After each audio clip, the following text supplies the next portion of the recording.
साथ ही आज के हमारे खास मेहमान हमारे साथ जुड़ चुके हैं। रुचित जैन हैं, साथ ही साथ संदीप जैन हमारे साथ जुड़ेंगे। नमस्कार, स्वागत है आपका इस शो में। रुचित, मैं सबसे पहले आपके पास आना चाहूंगी और जानना चाहूंगी, एक्सपायरी से एक दिन पहले वीकनेस आज देखने को मिल रही है, लेकिन आगे जाते हुए बाजार में आपको किस तरीके का रुख लग रहा है? जी, ओवरऑली हम अगर बाजार में देखें तो पिछले कुछ दिनों में 8350 के रेजिस्टेंस एरिया से मार्केट्स में थोड़ी नरमी दिख रही है।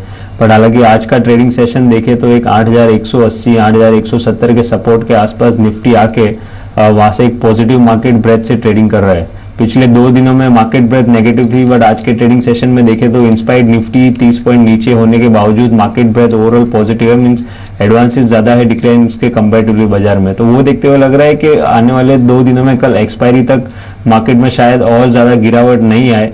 इनफैक्ट एक थोड़ी सी रिकवरी 8270 8280 की तरफ कल एक्सपायरी तक आ सकती है। तो 8180 की तरफ जो अगर निफ्टी मिलती है निफ्टी स्पॉट में, तो उस स्तर पर 2 दिन के पॉइंट ऑफ व्यू से एक बाइंग पोजीशन बनाई जा सकती है 8180 8170 के टारगेट के लिए। बिल्कुल। चलिए, इस बीच हमारे साथ हमारे पहले दर्शक जुड़े हैं, पंकज। ये हमारे साथ जुड़े हैं। पंकज, बोलिए, क्या है सवाल आपका? जी sir, good morning sir. Morning, बोलिए। हेलो हेलो पंकज, पूछिए, क्या है सवाल आपका? जी सर, मेरा अंबुजा सीमेंट के ऊपर सवाल है सर। ओके। जी सर, मैं कितने को लिया आपने? 211 रुपए में सर। 211 में। चलिए, नजर रखनी होगी वैसे भी, क्योंकि अर्निंग्स हैं यहाँ पर, तो नजर रखनी पड़ेगी। लेकिन 211 पर आपने लिया हुआ है तो हल्का सा नुकसान आपको जरूर हो रहा है। रुचित, ऑब्वियसली अर्निंग्स का भी ट्रिगर है, क्या सलाह होगी आपके अंबुजा सीमेंट्स पर? ओवरऑल स्टॉक पे देखें तो पिछले कुछ सप्ताह से एक रेंज बाउंड ट्रेडिंग हो रही है। इसमें 200 रुपए के आसपास सपोर्ट ले रहा है स्टॉक, और ऊपर जब भी आता है तो 215 218 पे रेजिस्ट कर रहा है। बट थोड़ा लॉन्गर टर्म चार्ट्स देखे, वीकली मंथली चार्ट, तो एक अच्छा सपोर्ट बेस है। सीमेंट पैक्स में अंबुजा है, एसीसी है करंट स्तर पर। तो मुझे लगता है कि यहाँ से ज्यादा गिरावट नहीं आनी चाहिए ये स्टॉक्स में। इनफैक्ट अगर इनका 1 महीने का पॉइंट ऑफ व्यू अगर ये रख सकते हैं तो फिर से ये एक अच्छी खासी बाउंस ये स्टॉक्स में देखने मिल सकती है। 217 218 का रेजिस्टेंस जो ये पार कर दे तो आने वाले 1 महीने में 226 तक के लेवल्स 226 तक के लेवल्स भी दिख सकते हैं। तो करंटली ये पोजीशंस इनको होल्ड करने की सलाह रहेगी। ऑलराइट, तो आप अंबुजा सीमेंट पे बने रह सकते हैं और साथ ही आज पूरे दिन भर में ध्यान नजर भी रहेगी अंबुजा सीमेंट के रिजल्ट्स पर। एक तरफ अगर देखें तो मुनाफे में 28% तक की गिरावट देखने को यहाँ पर मिल सकती है। चलते हैं अपने अगले दर्शक की तरफ। अब हमारे साथ अंकित जुड़ रहे हैं अहमदाबाद से। नमस्कार अंकित जी। नमस्कार, मॉर्निंग मैडम। गुड मॉर्निंग, बताइए। मैडम, मेरे पास इन्फोसिस है 600 number at the rate of rupees 980। तो क्या मैं ये स्टेज पे मुनाफा एक बार बुक करके कर लूं या फिर से एग्जिट करूं, या क्या करूं मैडम? थोड़ा सजेशन मिल जाए तो। ऑलराइट, अभी आपको जो मुनाफा हो रहा है उसके लिए कांग्रेचुलेशंस और आगे की स्थिति के लिए। संदीप, आपके पास आना चाहूंगी। इन्फोसिस पर इनका सवाल है, करीब 600 शेयर्स हैं इनके पास 980 के लेवल्स पर। अभी प्रॉफिट बुक करने की आप सलाह देंगे या फिर बने रहे? अच्छे और लेवल्स देखने को मिल सकते हैं यहाँ पर। देखिए, अगर ये लॉन्ग टर्म निवेशक है तो बिल्कुल ये बने रहे। अगर ट्रेडिंग नजरिए से लिया है तो फिर थोड़ी प्रॉफिट बुकिंग जरूरी है, क्योंकि 1150-60 एक अच्छा रेजिस्टेंस जोन लगता है और जो रिजल्ट्स आए हैं वो बहुत अच्छे थे। बट आगे का जो गाइडेंस है वो थोड़ा सा वीक दिया है, तो हो सकता है कि इनको थोड़ा लंबा टाइम वेट करना पड़े। तो मेरे हिसाब से ये अगर शॉर्ट टर्म का नजरिया तो थोड़ा प्रॉफिट बुकिंग करें, और अगर लंबा नजरिया तो बिल्कुल ये बने रहे तो ज्यादा बेहतर है। जी, इस बीच चिराग हमारे साथ जुड़े हैं मुंबई से अपना सवाल लेकर। चिराग, बोलिए, क्या है सवाल आपका? सर, मुझे ऑयल इंडिया में इन्वेस्ट करना था, तो is it a good time to invest? Because ये 52 वीक लो चल रहा है और इनका Q2 रिजल्ट भी आने वाला है on November 9। So is it a good time to invest in it? इनका क्या फंडामेंटल्स तो स्ट्रॉन्ग इन्वेस्टमेंट के लिए इन्वेस्ट करना चाहते हैं क्या आप, चिराग? यस। ओके। संदीप, क्या सलाह होगी आपकी? ऑयल इंडिया में ये इन्वेस्ट करना चाहते हैं, 400 के आसपास है, नंबर्स ड्यू, लेकिन जिस तरह का इसका परफॉर्मेंस रहा है इन लेवल्स पे भी, is there a urgent requirement इसमें इन्वेस्ट करना? देखिए, ये अपने 52 वीक लोज के आसपास है और देखा जाए तो वैल्यूएशंस के लिहाज से काफी सस्ता है। बट ओएनजीसी और ऑयल इंडिया, चूंकि क्रूड ऑयल प्राइसेस नीचे आ रही है तो डेफिनेटली इनके काफी फर्क पड़ा है पूरे परफॉर्मेंस पे।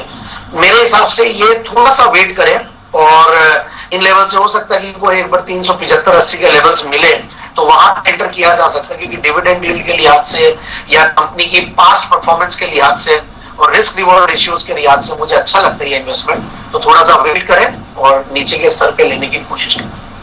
ऑलराइट चिराग, आपने शेयर तो अच्छा चुना है, एक्सपर्ट की राय में आप थोड़ा और रुक सकते हैं, यहाँ पर और नीचे के लेवल्स देखने को मिल सकते हैं, आप तब निवेश करें और थोड़ा समय आपको यहाँ पर वेट करना पड़ेगा। फिलहाल वक्त एक छोटे से ब्रेक का, ब्रेक के बाद जल्द लौटेंगे और सवाल जवाब का सिलसिला आगे जारी रहेगा।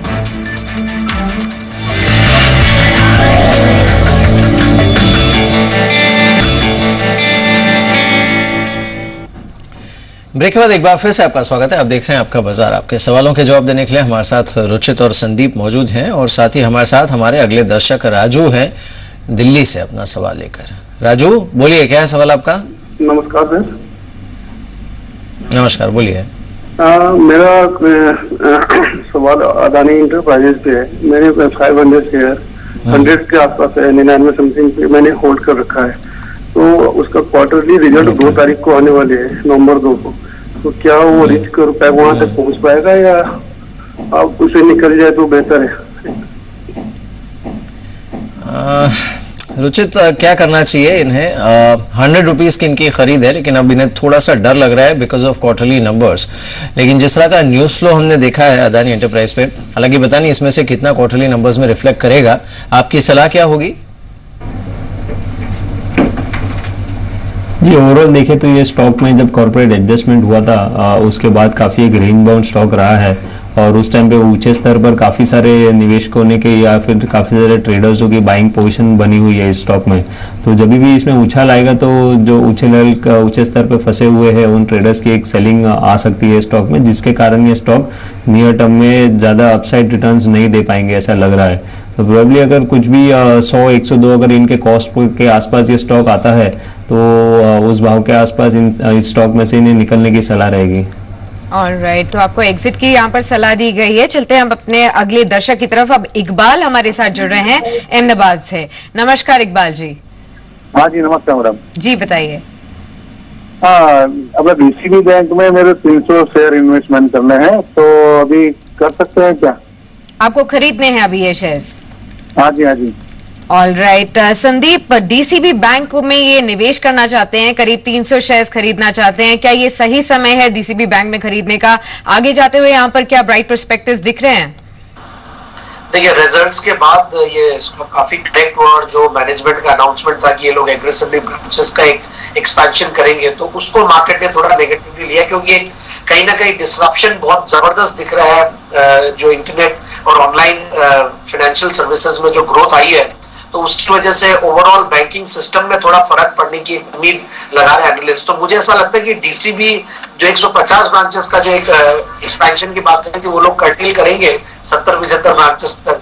अगर ये होता है तो DCB will be a good buy and I think जो भी 85 से 90 का रेंज जो है वो एक अच्छा सपोर्ट लेवल है। तो मेरे हिसाब से यहाँ पे बाइंग करें, रिस्क रिवॉर्ड रेशियो के हिसाब से बेहतर लगता है और कुछ टेक्निकल्स भी देखना जरूरी है इन लेवल्स में। तो मेरे हिसाब से 82-83 का एक स्टॉप लॉस भी साथ में लगाएं और हो सकता है कि अच्छा बाउंस दें।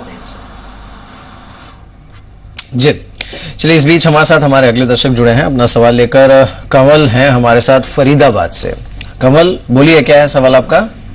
मेरे पास जो है स्टेट बैंक के मैंने 30 शेयर लिए हैं, ठीक है, 248 पे, और मेरा 2 साल का नजरिया लंबी अवधि के लिए लिया है या फिर आप ट्रेड करना चाहते हैं? मैं 2 साल का नजरिया लंबी अवधि के लिए लिया है। चलो गुड, अच्छा, 2 साल का नजरिया है आपका। रुचित, क्या सलाह होगी आपकी? 248 पर इन्होंने लिया है एसबीआई। ओवरऑल एसबीआई में देखे तो पिछले कुछ दिनों से एक रेंज बाउंड ट्रेडिंग रहा है, पर न जो अगर इनका लंबी अवधि का नजरिया है तो मुझे लगता है कि स्टॉक अच्छे lower end of the range पे है। नीचे 220 का लो बनाने के बाद में एक स्टॉक ने पुल बैक दिया है। हो सकता है एक छोटा करेक्शन अगले महीने आए, 240-235 की रेंज में फिर से आए स्टॉक, बट अगर इनका थोड़ा लॉन्ग टर्म व्यू है तो इन्हें स्टॉक अभी भी होल्ड रखना चाहिए। ये पूरा एक lower end of the range है। 1-2 महीने में जब ये सब lower end of the range से ये स्टॉक निकलेगा तो आगे चल के काफी अच्छे रिटर्न्स बना सकते हैं। तो एक थोड़ा लॉन्ग टर्म का नजरिया रखिए 6 महीने के पॉइंट ऑफ व्यू और ये स्टॉक होल्ड करिए। ऑल राइट, अभी होल्ड करने की सलाह दी है एसबीआई में। फिलहाल वक्त है एक छोटे से ब्रेक का। ब्रेक के बाद जल्द लौटेंगे और सवाल जवाब के सिलसिले को आगे बढ़ाएंगे। लेकिन आज हम 11 बजे से शुरू करेंगे म्यूचुअल फंड कॉर्नर, और अगर आप भी म्यूचुअल फंड के सवाल हमसे पूछना चाहते हैं तो तरीका बहुत ही आसान है। आपको फंड लिखना है, अपना सवाल लिखना है और भेज देना है 57575 पर। आप हमें कॉल करके भी हमारे को अपना सवाल पूछ सकते हैं। हमारी टोल फ्री लाइन है 1800-180-3545। ऑल्टरनेट लाइन है 0120-425-8237।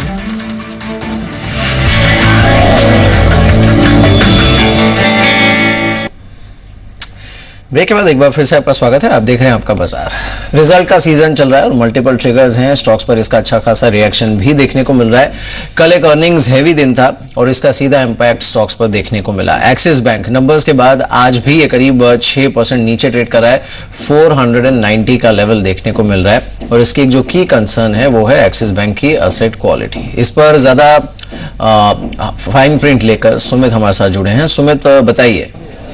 शुक्रिया मेहर। कल अगर एक्सिस बैंक के नंबर्स को अगर आपने देखा हो तो इन नंबर्स में मोर और लेस जो आंकड़े हैं एनपीएस के वो फ्लैट ही दिखते हैं, ग्रॉस एनपीए फ्रंट पर भी, नेट एनपीए फ्रंट पर भी। लेकिन अगर आप इनके एक्चुअल आंकड़े देखेंगे एनपीएस के या नेट एनपीए ग्रॉस एनपीए के, तो वहां पे बढ़त देखने को मिली है।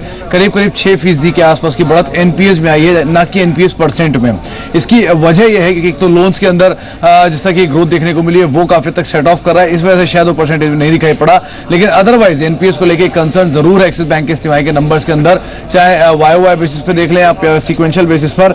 इसके अलावा जो इससे जुड़ी खबरें आ रही हैं वो ये भी कि कंपनी ने 2 पावर प्रोजेक्ट्स जो हैं उनके एनपीएस को बेचा है एआरसी को। करीब करीब 1800 करोड़ रुपए में ये एआरसी को बेचने की खबरें हैं। पावर सेक्टर में वैसे भी स्लिपेजेस को लेकर जो दिक्कतें हैं वो जारी हैं और आज ये 2 रिपोर्ट्स भी आई हैं, एक सिटी ग्रुप की और एक बार्कलेज की, जिनका कहना है कि सिटी ग्रुप का इरादा कहना है कि जो एसेट बिक्री की है वो एक कॉज ऑफ कंसर्न जरूर रह सकता है गोइंग फॉरवर्ड, कि कुछ और भी एसेट क्वालिटी या कुछ और भी एसेट्स बेचने को एक्सिस बैंक आ सकता है। दूसरा, बार्कलेज का ये भी कहना है कि जिन भी सेक्टर्स में, जिन भी जगह पे लोन डिसबर्स कर रहा है एक्सिस बैंक, उन सभी सेक्टर्स के अंदर एसेट क्वालिटी को लेकर कंसर्न जारी है। और उनका ये भी कहना है कि इन सभी सेक्टर में आगे चलकर कुछ और स्ट्रेस एसेट भी आते हुए दिखाई पड़ सकते हैं और शायद यही दोनों चीजें हैं जिसकी वजह से आज एक्सिस बैंक के अंदर तेज बिकवाली आते हुए दिखाई पड़ी है। ऑल राइट, बहुत बहुत शुक्रिया सुमित इस पूरी जानकारी के लिए। संदीप, आपके पास आना चाहती हूँ। यहाँ पर काफी कंसर्न सुमित ने यहाँ पर बताई हैं। एक तो एसेट क्वालिटी फ्रंट पर, चाहे वो सीक्वेंशली हो या फिर ईयर ऑन ईयर बेसिस पर हो, यहाँ पर एक बढ़त देखने को मिली है जिसकी वजह से एक डाउनफॉल होने का आशंका जताई जा रही है। साथ ही साथ पावर सेक्टर में जो स्लिपेजेस है वो बढ़ती हुई नजर आ रही है और यह आगे जाते हुए कंसर्न बन सकती है। आगे जाते हुए एक्सिस बैंक पर आपका क्या व्यू है? देखिए, मेरे हिसाब से यहाँ वेट करना चाहिए और थोड़े निचले लेवल्स का वेट करें। 450 से लेकर 420 का रेंज है, वहां पे एंट्री लेने की कोशिश करें। इतना फास्ट फॉल आ जाएगा, कल के रिजल्ट सुनने के बाद ऐसा लगा नहीं था कि इतना बड़ा करेक्शन आएगा। और इनफैक्ट 480 पे पिछली बार ये सपोर्ट लेके 520-25 के लेवल्स पे जाके बैठा हुआ था और वहां पे अगर ये रिजल्ट आए थे जहां पे बहुत ज्यादा कंसर्न लग नहीं रहा था, बट एसेट क्वालिटी को लेकर तो भी मैं सुमित को सुन रहा था तो लग रहा है कि थोड़ा वेट करना चाहिए। और एग्रेशन बहुत ज्यादा था पिछले कुछ दिनों में, जैसे पास में आईसीआईसीआई बैंक ने कुछ गलतियां की थी, शायद वैसी कुछ अब एक्सिस बैंक एग्रेशन के चक्कर में कर रही है। एसेट क्वालिटी हो सकता है रिटेल सेक्टर में भी कुछ इनकी खराब हो। तो ओवरऑल आई फील कि वैल्यूएशंस के लिहाज से कोई महंगा नहीं है। प्राइवेट सेक्टर बैंक सारी अभी काफी सस्ते हो गए, बट स्टिल आई फील कि क्वालिटी बैंक अगर देखना है तो एचडीएफसी बैंक है, जहां पे एटलीस्ट ये कंसर्न्स मुझे नहीं लगता कि बहुत ज्यादा क्रॉप अप होंगे। तो वहां पे जहां पे भी करेक्शन आए तो वहां एंट्री लेने की कोशिश करें। जी हाँ, बिल्कुल, तो वहां पर आप एंट्री ले सकते हैं। फिलहाल 490 पर ये ट्रेड करते हुए। हमारे साथ अब आशुतोष हैं, अपना सवाल लेकर। आशुतोष, बोलिए, क्या है सवाल आपका?